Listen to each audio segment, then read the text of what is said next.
What's good, Capital XTRA? Robert Bruce in the building, Homegrown. And you know I bring my favourite artists in the studio as well. People doing monumental stuff. And right now, we've got a guy, it took him 48 hours, but this stuff was planned. It didn't happen by mistake. He's been hustling for too long and it's all paying off right now. No Uber surge, but the price has definitely gone up. Huncho stating his claim for the first place whilst taking us on a journey, chasing euphoria. Huncho in the building. What's good, bro? First of all, on the show right now, I'd like to say congratulations to you, Robert Bruce. Thank you very much, man. For the award, Music Week. If the people don't know, they should know. We should always celebrate people coming from men's communities that are doing the best and becoming the best versions of themselves and respectively doing well in their field. So big up to yourself. Thank you very much, man. I appreciate it big time, bro. I'm good, bro. Yeah? I'm good. How are you? You must be busy up and down the country. Bro, I came here with sliders on. My feet are done. I'm in all types of way, but more so positive, more so happy with the reception I've got after dropping Chasing Euphoria. I'm happy with the music that I've put out, the production, the people involved. A lot of them, majority of them, 95% of them are people that are part of man's team, are people that I would love to take on this journey with me and beyond. And for me, that's all that really matters. I stated from the beginning that chart position never mattered to me. It's all about the music, especially in a time where I feel like music has become such how can I say, a microwavable meal. Okay. Yeah, man, I'm appreciative of where we've come and what we're doing and how busy I am, especially doing something that I love. And where you're going to take it as well. And we're going to talk about the album Heavy today.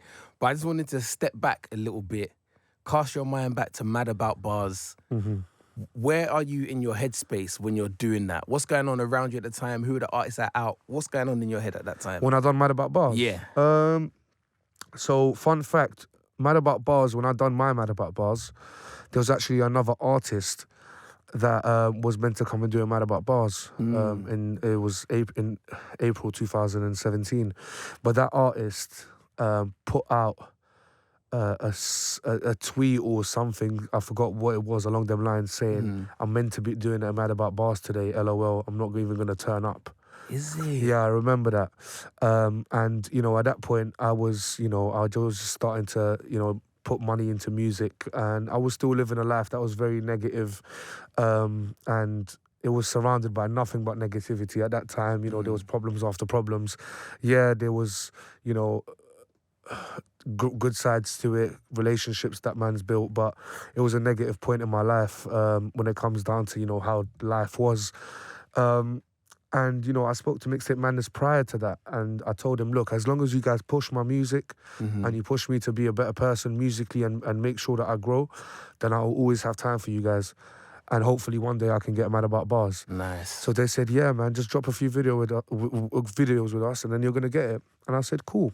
Literally, when that artist put that out, they called me literally 2 days after and said, yo, Mad About Bars slot available tomorrow. You want to do it? I'm standing next to my brethren. The phone's on loudspeaker. My brethren's looked at me and he go, are you dumb? Like, do that.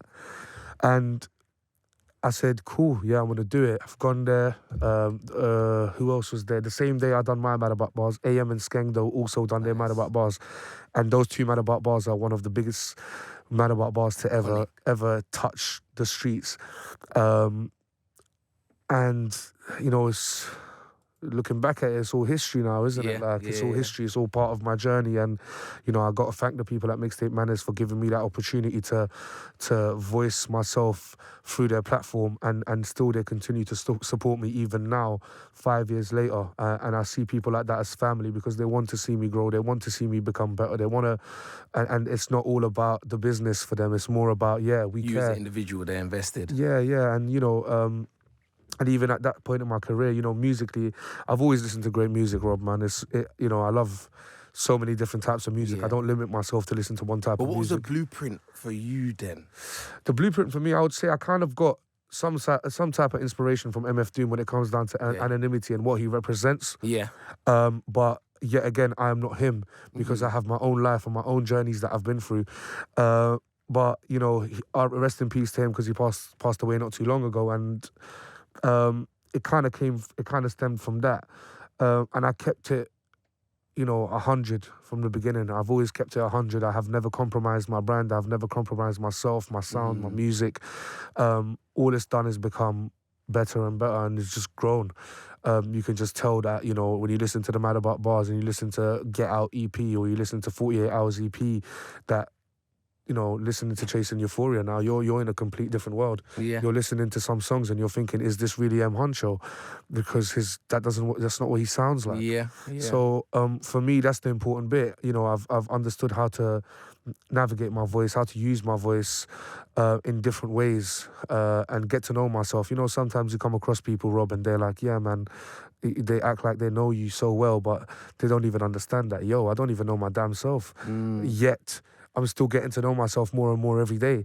And it's literally that, bro, man.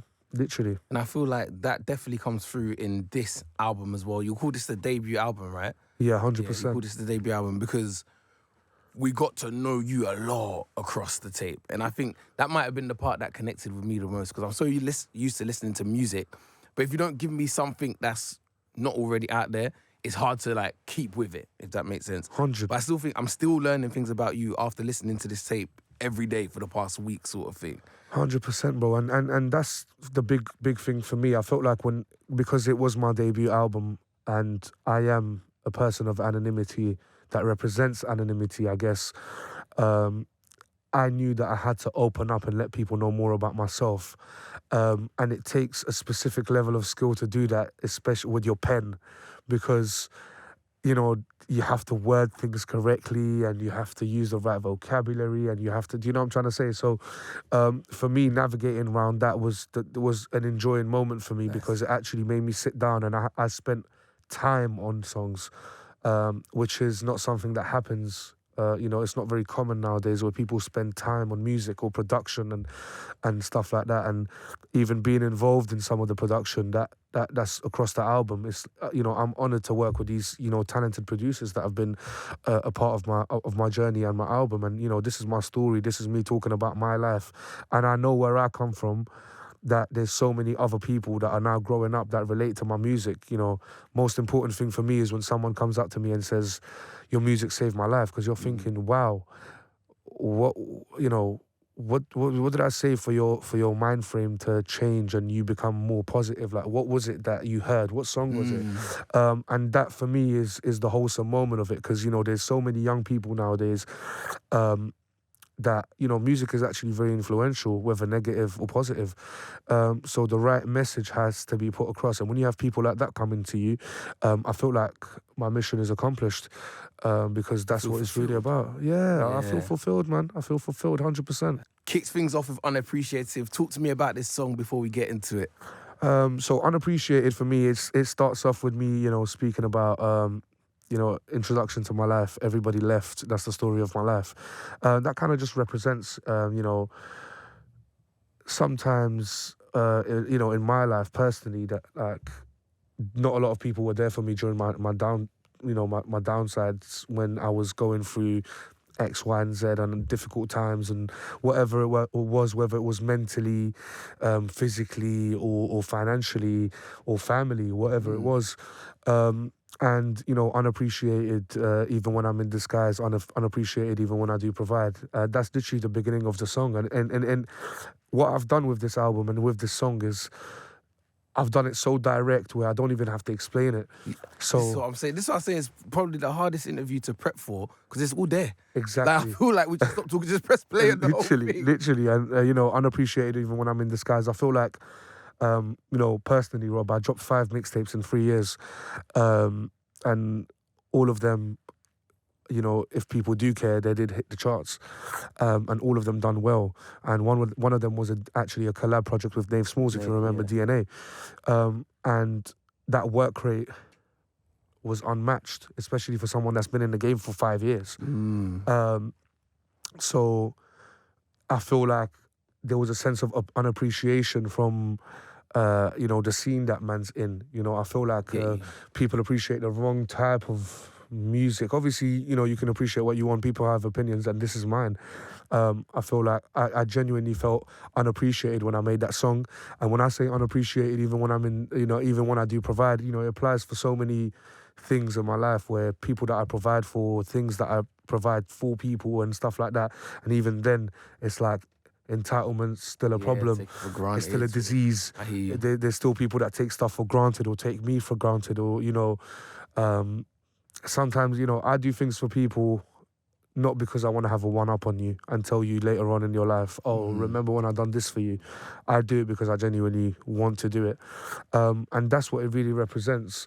And, the end of the song, it's quite a long song. The end of the song, I'm there, I'm talking about I need to get back on my stuff. I need to, got things to do on my list, settle and get me some kids, live somewhere where no one else lives, breathe some air no one else breathes.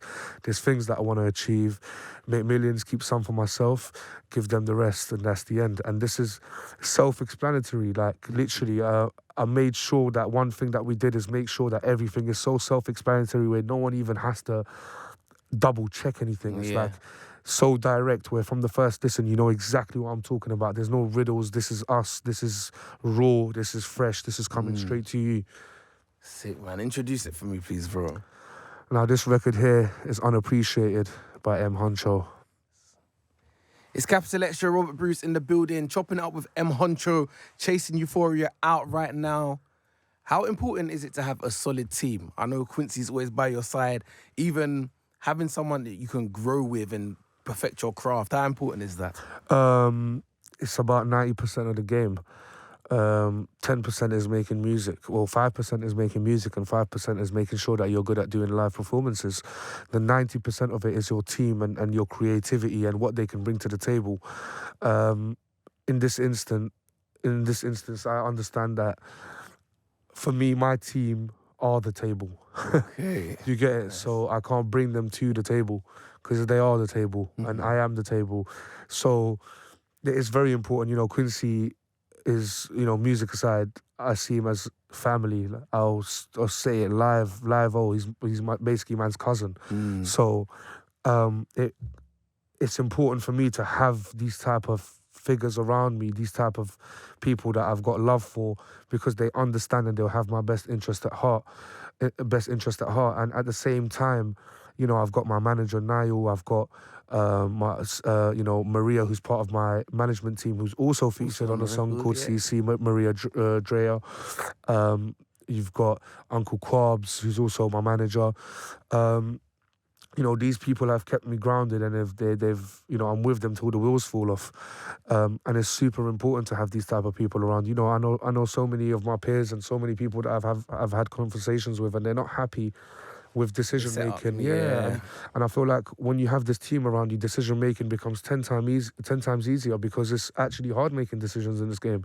It's hard to decide, this is the song that we need to put out, or this is what, like, you need people that are grounded. That's why I have such a range of different people. I have people that do music and people that understand management and understand music as well.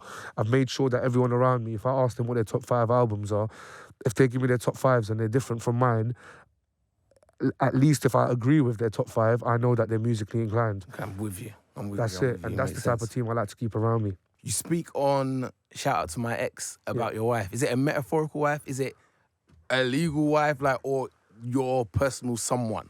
I'll say it's more my personal someone. I'm just manifesting the wife part, to making it into a reality. Not married yet, but like I said, manifesting it. But how is it having that someone? I got married 6 months ago, innit? So I'm always... I didn't even know. Yeah, Congratulations. I always have this conversation, because I don't get to have this conversation often, because for my friendship group, I was the first in it. Yeah. So what is that idea to you? Like, obviously you're manifesting it.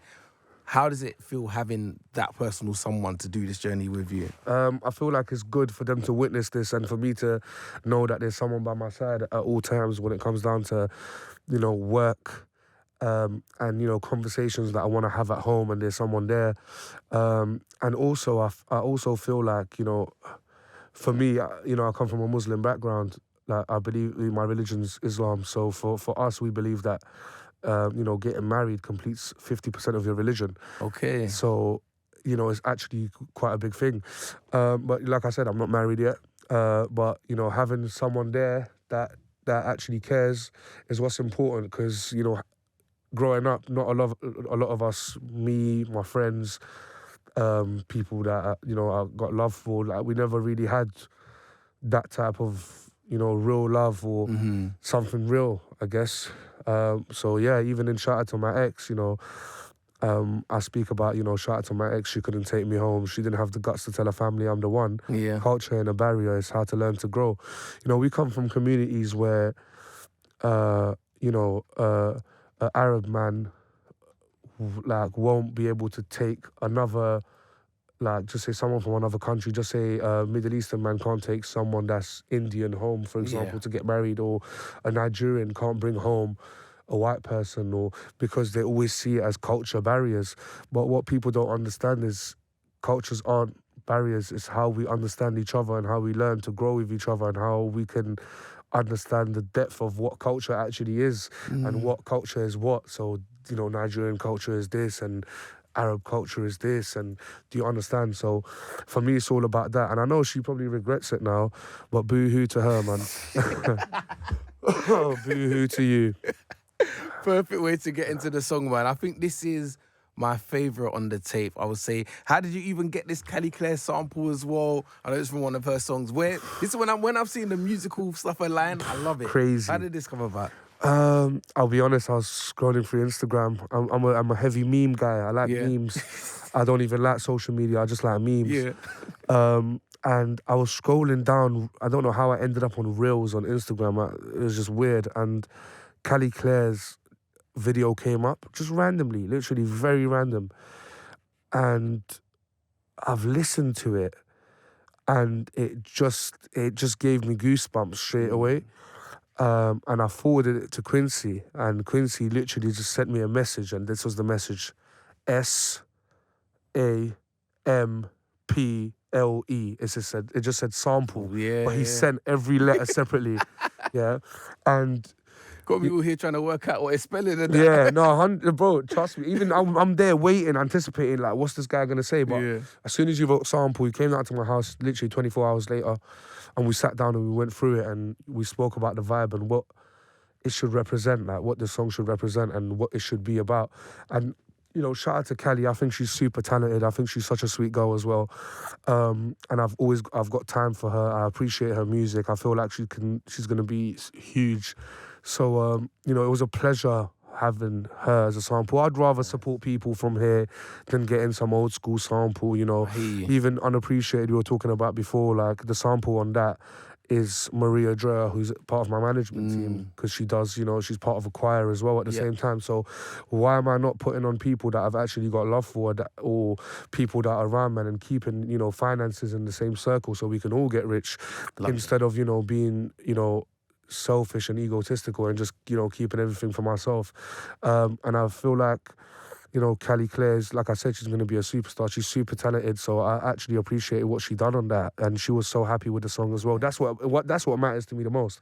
I feel like I've been saying it already. We've got to know you a lot through this tape, and the background that you come from, I know that's also factored into your music as well. Yeah. Your background, your culture, family life you speak on the tape as well. Yeah. How do you feel like your background shaped you? And what was it like during the hard times in terms of the wrong decision times to now? What's the flip? The flip is that, I don't know whether I'm allowed to say this, but the flip is that I'm not selling drugs no more. And, I'm not living a negative life like that anymore. Do you know what I'm trying to say? Like, the only thing I probably do is, that's it. But apart from that, like, that was a good one, isn't it? You like that one? That's the change. But in terms of decision making and mistakes, we're human. We all make errors. There's still downsides in this industry. I'm a person that believes that careers and life is like, you have to judge it by a graph, like a mathematics graph. When you're looking at a graph, how do you want your graph to look like? Do you want your graph to be a steady up and down and, gradual down, and there's downs in it and there's peaks and it keeps going up and up? Or do you want to just shoot up to the top and come straight back down? And, I feel like that's what's kept me grounded and what's kept me focused on what I'm doing. Because even like when you're speaking about cultures, you know, I like to do a fusion of the melodies that I got growing up to the growing up listening to certain, you know, music coming from like Middle East and stuff like that, and I incorporate it within black music and hip hop, and I feel like it's something that, like I said, even when you look at Shout Out to My Ex, it's like culture and a barrier, it's how to learn to grow. I feel like no one has done that before, you know, use a specific vocal ranges or melodies coming from a certain side of the world. Like we've seen it with sampling in the past with Timbaland and so on and so forth, and all of them songs were great. But for me, I felt like doing that, but on a street level, and I felt like, you know, culture helped me a lot with that. You know, coming from where I come from, there's so many cultures. Yeah, you're saying one of the most diverse. You know, what was that like growing up? In fact, bro, I come from the most diverse borough in the whole of England, the whole of the UK, and I'm more than I can't even tell you how I feel about that. I'm happy that I came from there and nowhere else, because it made me understand and made the people around me understand everyone. We all understood each other, no matter where we were from. You could be from any part of the world, but we just understood each other, and we, you know, in essence, we all had the same struggle. You know, I'm blessed to have both parents. A lot of my friends, they don't. A lot of my friends are part of a single family home. A lot of my friends, some people that I know, their parents were actually addicted to drugs. So it wasn't easy, but having these people and learning from them, you know, it was important to me. You know, I stand for Northwest London. I always have, and I always will. I'm never shy of saying that I'm from Northwest. And, you know, for me going forward, you know, even giving back to the community, I'm trying to, you know, start some community projects in Brent, you know, taking care and renovating a lot of places, and, you know, putting sporting facilities, you know, in different areas, no matter what the area is. And, you know, for me, it's more of a start in Brent and then take it all across London. Yeah. Isn't it nuts? Like, it always falls back on the successful people from the community. Yeah. You would think like the country will look after the country. You know, They don't. It's always going to fall back on the likes of yourself. I don't even want to get political, but I remember there was this time where the government granted you know, probably like 40 or 50 million pounds to a housing association in Brent, and then within a week that money went missing. That was meant to get invested into the community in Brent, but it didn't. And this is the type of world that we live in. We live in a world where everyone's selfish, and if you're selfless, you get judged for it, because people think you're doing it out of ego. But in reality, we can't, you know, come from the communities that we come from. Man can't put trust in housing associations and local councils. Yeah. We just can't do that, because, you know, the cost of living is now going up. If we look at our communities, there's parks in Brent, certain places in Brent where, you know, kids' parks, when you look at them, the gates are all broken. They've looked like that for 10, 15 years. You're telling me that you couldn't have invested 5, 6, 7 grand to get some artificial grass and make that into like a 5-a-side pitch with a cage and pay someone £50 a day to come open that in the morning and lock it at night? You know what I'm trying to say, Robert? It's very easy to sort out these issues, but it takes someone that actually got a good set on them, let me say it like that, to voice what they need to voice, because these are the communities man come from, and I've seen it firsthand. Quincy comes from the same borough. We're all from the same borough. We all understand what our borough's like, and it's not shy of, you know, violence. It's not shy of stabbings. It's not shy of drugs. It's not shy of any of these things. But that initial step we take with the youth is what can change the community that we come from, and that's what we're aiming to do, you know, in the future, alongside dropping music. Do you know what I'm trying to say? But you know, the youth, you know, doing something better for the youth is what's important for man. So, you know, I'm hopefully gonna start doing these projects as soon as possible, man. Introduce Let It Burn for me, please, bro. When you got no one to love you in this world, this money don't mean nothing. Huncho. Before we talk about the song, talk to me about the fans, because I've seen some very touching videos this week. Your fans are very loyal to you, very close to you. How does that warm your heart? Like I said, mission accomplished, and it makes me take the mission more seriously and go, you know, go further than where I've got now, and try it, you know, reach more people. It's overwhelming to see that, man. When a kid comes up to you and he's 14 and he says, "You saved my life," I'm thinking, bro, you're only 14. You're only 14. how are the youth so depressed nowadays? Do you know what I'm trying to say? And Yeah. mental health is a big thing. I'm a person that believes that, you know, I'm not a mean guy. I understand that everyone's got their own, you know, mental insecurities, or they've got mental health problems that they need to deal with, personally, depression, family life. There's people out here that will come up to me and say, look, bro, I was suicidal, and and I'm just there saying, bro, like, how is that ever an option? Yeah. Do you know what I'm trying to say? And you know, it's weird me saying that, because I'm thinking, how can that ever be an option? But I can't relate that to them. So it makes me feel thankful, and I'm there for my fans all the time. Anything they need, you know, I go out my way to, when some fans message me saying, yo, bro, your tickets are sold out, I can't get tickets. Yo, I'll put on your guest list. Nice. Do you get it? So it's important to me, man. And even, you know, Instagram and Twitter, it's not real life, man. Even, you know, I saw some people criticizing the kid for being so overwhelmed. And I'm there thinking, number one, you lot are unemployed sitting on Twitter, just typing away with your fingers. You're not getting paid off it. So here you are being Muppets for free. And number two, you're judging a little kid who's 14 years old. And you're going to sit there on your high horse with your 2,000 followers. And that tweet might get you a lot of likes, but any other tweet that you do gets you none. So this is my angle. Some people are so lost in the social media bubble where they step out into real life and their living conditions are appalling, but they can still afford data to talk smack on the internet. So change your lives. Please, that's my advice to these people on the internet that are being negative. We come from a world where nowadays people stand out by hating, or people stand out. They stand out by saying the opposite. If someone's congratulating you, Robert Bruce, like, congratulations on your award, you're gonna see all the congratulations. Yeah. But what you're mainly gonna see, if someone says to you, oh, forget Robert Bruce, man, I don't even like the Call guy. me a bum. Do you get it? Yeah, but this is what I'm trying to say. That person's calling you a bum. You won an award. You're sitting down in this building. Your family's life has changed. Your life has changed. You're married. You're looking to live your life with your missus. These people are real life bums. The way I see it is, people like us have more money than we have followers, but the most important thing is reaching to the youth, like the 14-year-old or Daryl that we met in Rough Trade. It's people like that we do this kind of music. We make music for people that come up to you and say, yo, you changed man's outlook on life. You made me realize this. You made me realize that. And that's what's important. Money's not important to man. Plenty of it.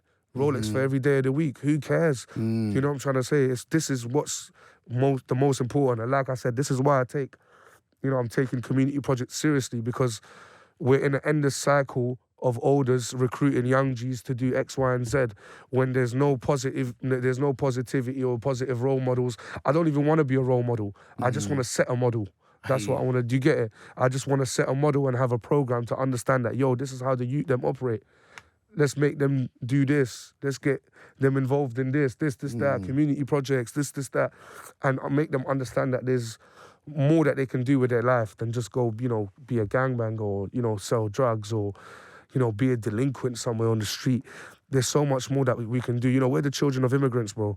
Facts. So, you know, going down certain pathways, I get it, bro. I come from the life. I get it. Some people are forced. I've got friends that are sitting in prison right now. Some people had no choice. I had no choice. I'm just one that made it out. But you know, we have to try to avoid these things. We have to understand that our parents came here for us to get educated, for us to give them for a better life, for us to give their life a meaning, and we have to, in essence, capitalize off that and make sure that we make them proud.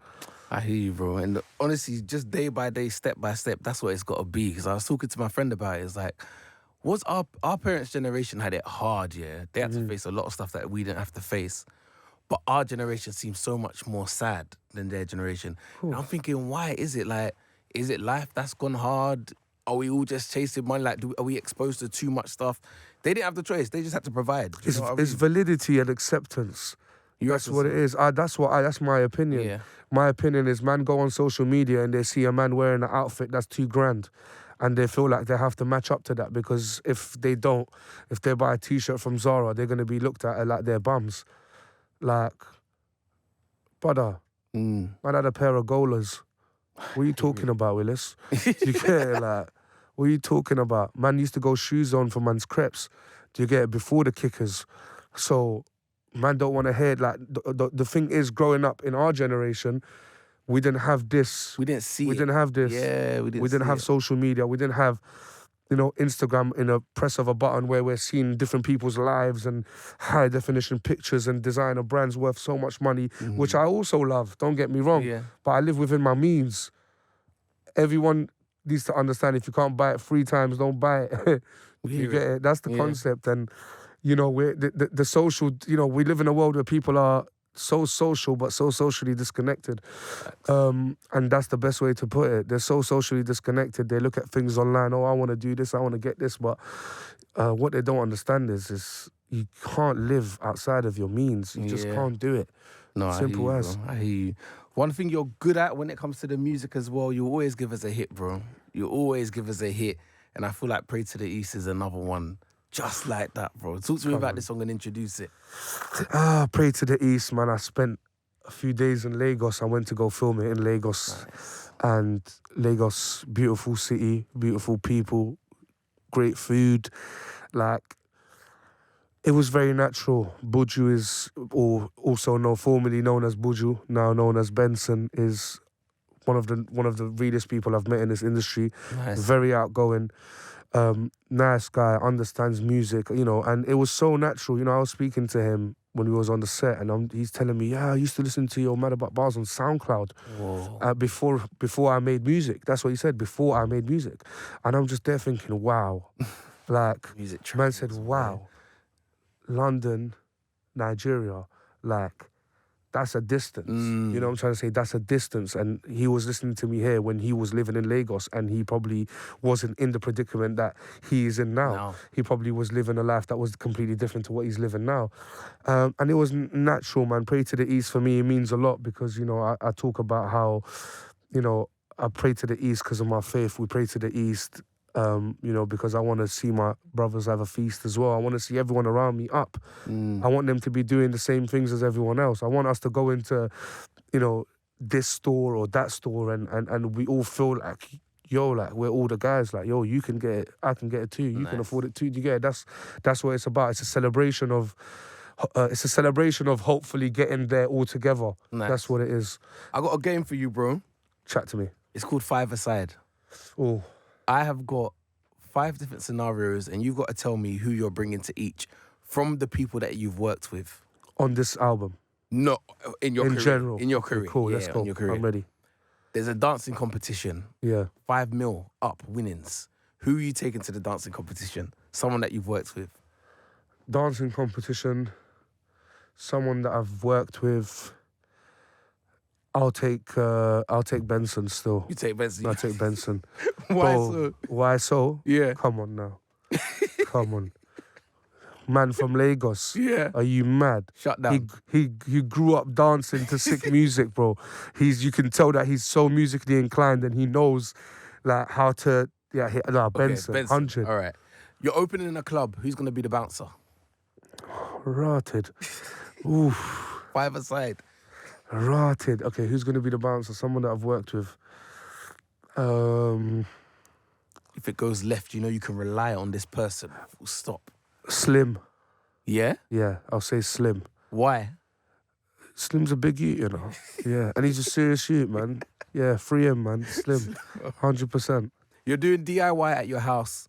You've got one last job, but it's a tricky one, very technical. Who you calling up? Quincy, tell him. Quincy. Yeah, Quincy, tell him. He's a reliable man. He'll come there with, everything. The paintbrush, the hammer, everything. All the tools. Yeah. We'll just come there and help, man. He's shaking his head. He's the man. He's the man. He's the man. All right, cool. You're closing a business deal.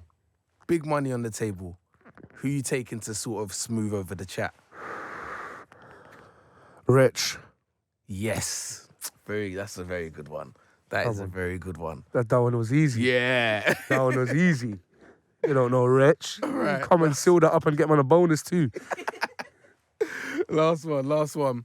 The royal family are having a royal baby shower. You need someone that you can take that's going to be reliable, that's also going to get you through the day because it can't be quite long. It might be a long sort of event. Potter paper. You're taking Potter. I'm taking Potter. I'm taking Potter. How comes, please? Number one, if a day with Potter's never a day wasted. Do you get it? Yeah. That's how I see it. A day with Potter is never a day wasted. So, and we have the same interests. So if I have a mirror of man, just with a face, Yeah. we're good. You get it? We're good. I'll take Potter with me. That is a strong lineup. That is And a he's strong half lineup. Algerian, half Irish as well. I'll walk up in there, they're just gonna be like, "Rah,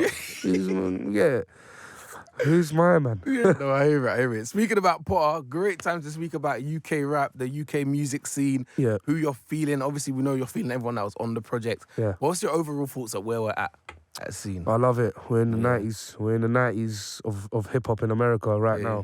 now. You know, I'm loving what's coming out of the UK right now in general. Nave Small's just released today as well. Mira May just released today as well. Yeah. You know, there's so much music around. Dave's touring, he's, you know, off his album. You got Stormzy, who's probably gonna drop his album as well. You got Jay Huss, who's still missing on his iPad somewhere, but he'll pop out.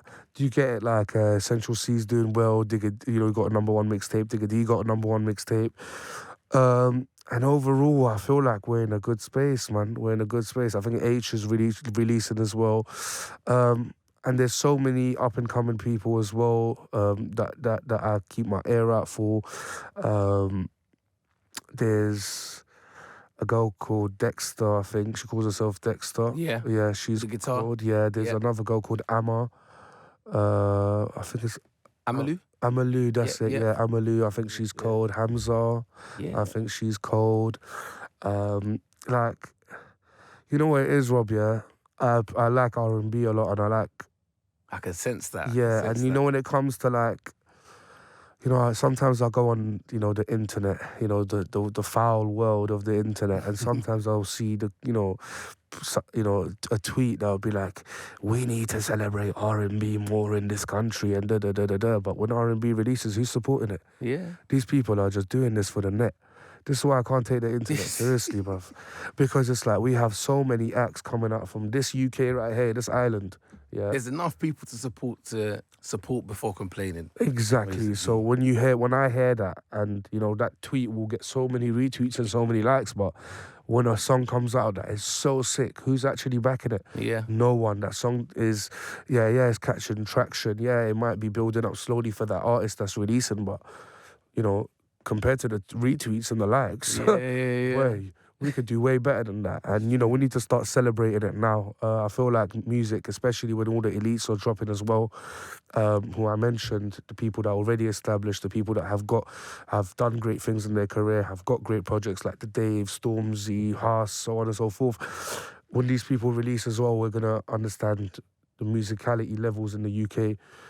You know, I released Chasing Euphoria, and I feel like for me right now, that was probably the most musical album to come out from this country so far, by part of the elites, or, you know, looking at them and comparing it to... I think it breaks that barrier, though. Yeah, 100%. I was saying, I think it breaks that barrier. I think, and this is my opinion, people don't have to agree, but musically, sonically, it's in that tier of music, and it's in that tier of content and you know, how people relate to it.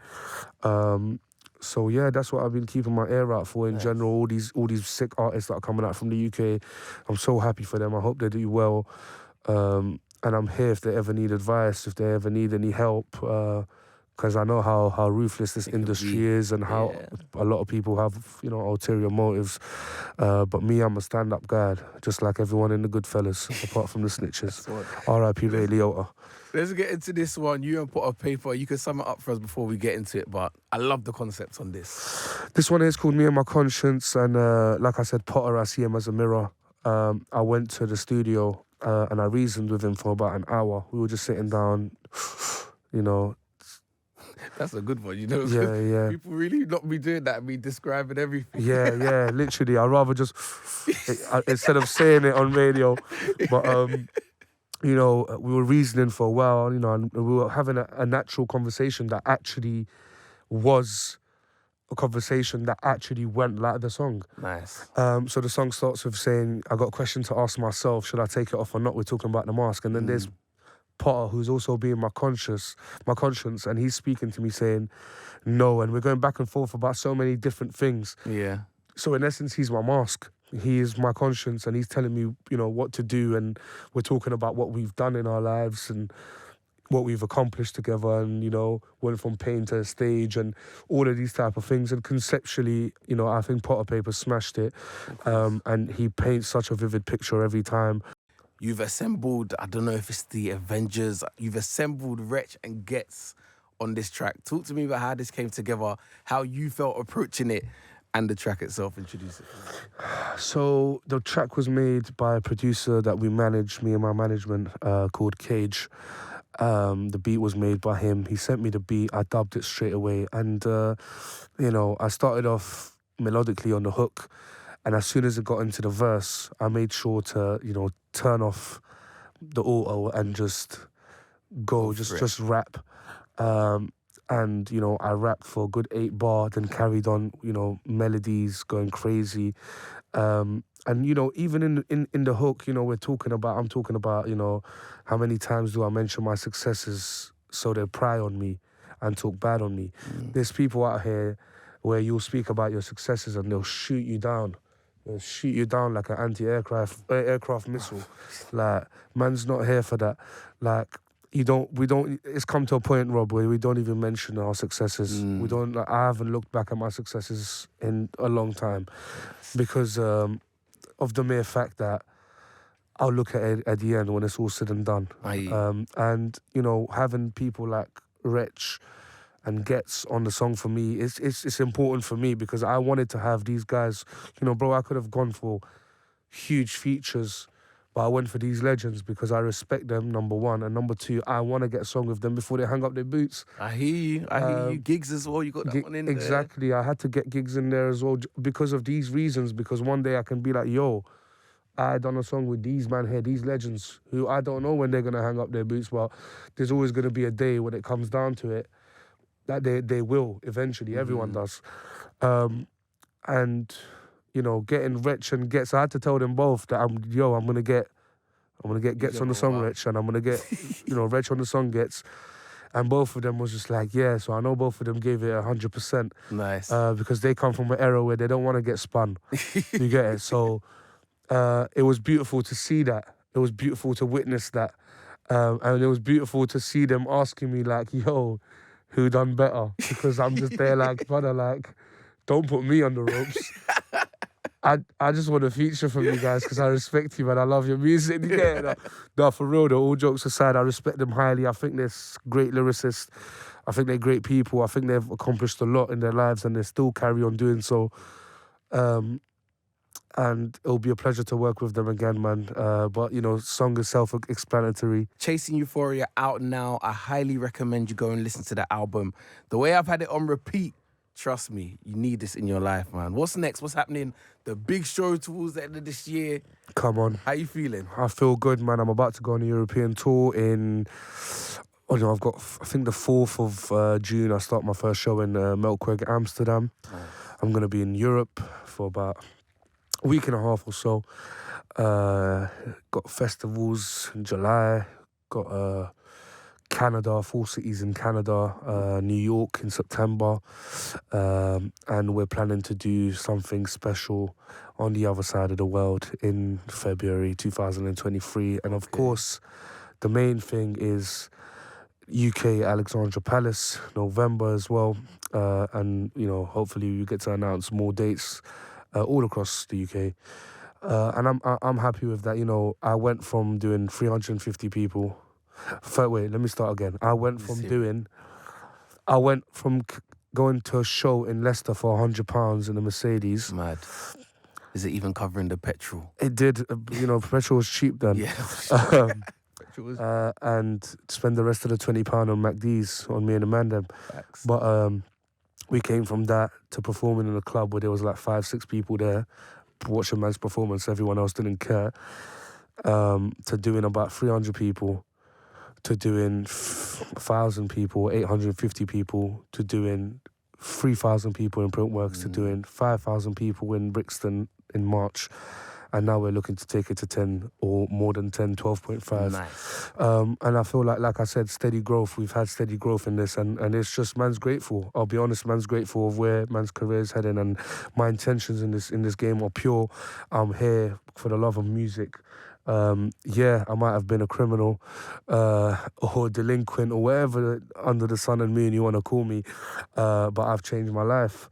So, yeah, I'm happy with myself. I can't wait to perform. I feel like, performances are just as important as making the music, and I like to give all my listeners that come down to these shows an experience. I want them to leave that venue at the end of the night and go and tell their friends that didn't attend that show that just missed wow. out.